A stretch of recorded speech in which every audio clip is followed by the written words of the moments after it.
Having just finished 2 Samuel, I wanted to take a look at our timeline again, get us reoriented, because we're going to be going back to the book of Ether. Hadn't read the book of Ether in a while, so thought we'd just take a quick look at this. And as I got it up here, this is a very basic timeline, very crude, not really to scale, you might say, but let's just take a look. Going back to the beginning, of course, the fall. This is, of course, by my calculations, and it's the approximate date. Fall 3937 BC. Enoch City is translated in 2952, the flood in 2348, the Tower of Babel in 2008 BC, Israel goes into Egypt in 1766, and they come out of Egypt in 1558. That is the first 5 books of the Bible, Genesis through Deuteronomy. This also includes, the book of Joshua is over here. The whole thing would actually take you to about 1500. I think it takes to 1490. Yeah, 1490 is the end of the time of Joshua. So that's all that. That's Genesis through Joshua will take you through to the year 1490. This, of course, also includes the book of Moses, the book of Abraham, and a good portion of the book of Ether, which the book of Ether would start here. We'll get back to the book of Ether, though. That's where we've already read to. And then, of course, we have the book of Judges, starts with the death of Joshua, approximately 1490, and brings us down to 1211. Approximately, that's about when Samson dies. Book of 1 Samuel starts with the birth of Samuel in approximately 1204. You'll note that that is about 7 years before the death of Samuel. There's a little overlap there. 1 Samuel ends with the death of Saul and the crowning of King David in 1222. And then it ends in 1085 with the death of David. Well, actually, it's just before the death of David. This is when Solomon, that's when it ends, because it ends a little bit before the death of David, the second book of Samuel. You'll note this is 37 years. Then you have 3 more years before the reign of Solomon. David was king for 40 years. The book of 1 Chronicles starts at about the time of David's inauguration, at the same time as 2 Samuel. Now, it's not exactly that. It actually, the first 8 books of Chronicles would extend from all this and going all the way back to Adam. That's really the extent. That's the first 8 books of Chronicles, with the first 8 chapters of Chronicles, with chapter 9 being in here with the death of King Saul. But the rest of 1 Chronicles, the majority of it, the main part of it, is right here, same time period as 2 Samuel. However, 1 Chronicles ends with the death of David in 1082. So it has an extra 3 years longer than 2 Samuel. There's a little extra time there. 2 Chronicles picks up with the death of David and Solomon's reign in 1082. This is the same time period that 1 Kings starts with. They both start. Well, actually, no. I made an error there. 2 Kings actually starts in 1085 because David's death is in the 2nd chapter of 1 Kings. But it's approximately the same. Now, 2 Chronicles, 1 Kings takes us to the year approximately 957. This is the end of the reign of King Jehoshaphat. Great name, but that's where it ends. That's not a long period of time. It's about 130 years, approximately. There was about 130 years. It ends there. That's when 2 Kings picks up in 1056, immediately after, and it continues to 563. Now remember, the captivity at the time of Zedekiah would have been in 600. We have an extra 57 years here because near the end of 1 Kings, there's a little note that Jehoiakim is honored in Babylon in this year. So we have just a little note at the end that takes us a little bit past the reign of Zedekiah. 2 Chronicles picking up at the time of 1 Kings, covers the same basic time period as 1 and 2 Kings, as all of that. Goes all the way through, but it continues to the year 530 because it concludes with the Cyrus of Persia, his decree to let the Jews return to Jerusalem in the year 530. So that's that. Now it is in this period here, starting with 1 Kings, well, let's put this down here, starting in this period here, and going through all the way to about here, in about 500, that we have all the prophets. Starting with Isaiah. Of course, Isaiah is in the book of 2 Kings, is when Isaiah would be somewhere in here. But all the prophets, all the books of the prophets that we have are in this period of 1 and 2 Kings. Now, of course, the Psalms, the majority of them are in David's lifetime, which would be in this period right here. This is the Psalms.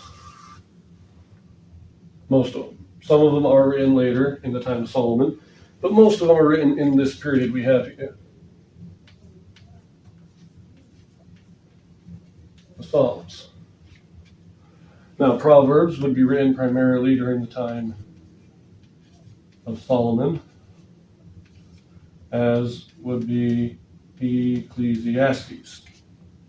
These are all written in this period.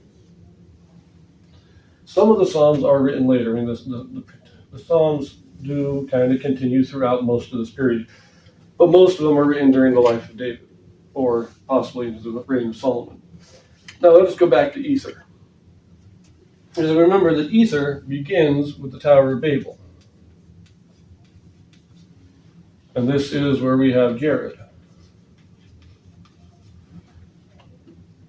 By the time we get into the Egyptian captivity period, this is the time of Omer and Achish, where we have the first secret combinations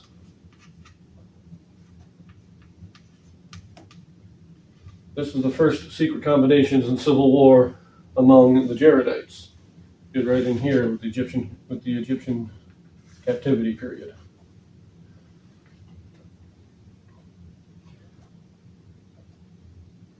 Now we get our second civil war, Riplikish, and he's in this period here. So Ether starts here. Oh, let me use a different color here, see if it'll show up. Ether starts here and continues through, and right about here we have Riplikish and his civil war. And then during the reign of David, we have the time of Morianton. Now this is as far as we've read in Ether so far. This is where we've stopped. I'm going to read another portion in Ether chapter 10 next. Picking up with his son. Well, I can't remember his son's name. But picking up with Morianton's son, we're going to read a portion that will take us to the end of old King Jehoshaphat. This will be the time of Kib. Now, during most of this time, the Jaredites all have very righteous kings. Morianton's son, which I can't remember his name, he's wicked. But then his grandson, Levi, is a righteous man. And from Levi to Kib, which is either 4 or 5 generations, we have all great kings. Not much said about them, except that they were all great kings.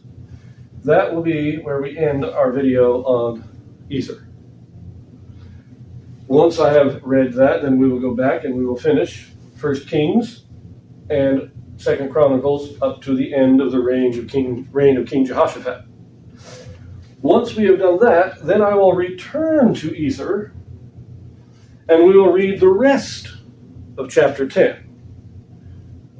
which will take us,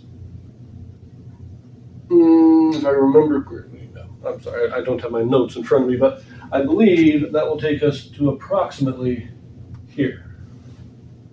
That's chapter 10. Then we will read as much as we need to in 2 Kings and the rest of 2 Chronicles until we catch up to Ether. And then we will read the rest of 2 Kings, and that will take us to the beginning of the reign of Coriantumr in Ether.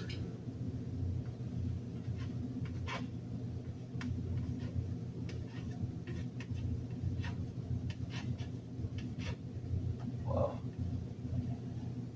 And this will also be the time period of Ether himself, the last prophet of the Jaredites.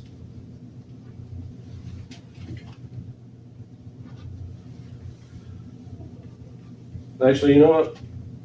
I might be a little bit off on my time. You'll have to double check because I actually think Ether is down in here, in this area, in this time period. This would be Ether. But we'll pick this up. This will be chapter 11 in Ether. We'll start in this area. Oh no, chapter 12. Sorry, chapter 11 is over here. Chapter 12 starts here, and you get the final battles. Looks like a pretty good mess, don't it? But this is basically how things are going. We've already read from the fall to the end of King David.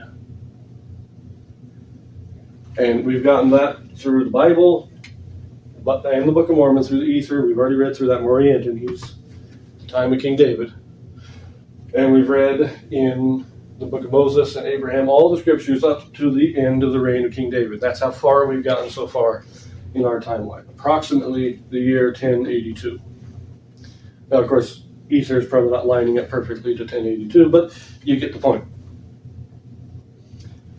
Moving on from this point on, I mean, I've been mixing in the Psalms here, but now I'm going to have to do in the Proverbs, and then after Solomon, I'm going to start mixing in all the prophets.